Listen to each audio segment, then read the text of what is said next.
ধৈর্যের জয়। ক্লান্ত হয়ে পড়া আত্মাকে আমি বলি, শোনো, তুমি ভেঙে যেও না।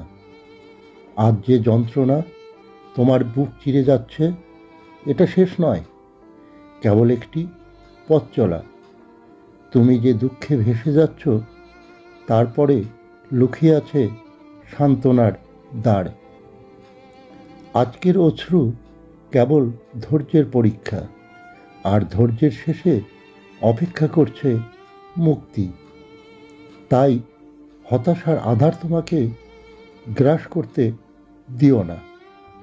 শোকের বোঝা ফেলে দাও, কারণ প্রত্যেক পরীক্ষার শেষে সাফল্যের আলো তোমাকে খুঁজে নেবে। হে ক্লান্ত প্রাণ, তুমি ধৈর্য ধরে থাকো। অচিরেই প্রমাণ হবে সব কষ্ট ছিল তোমার বিজয়ের প্রস্তুতি।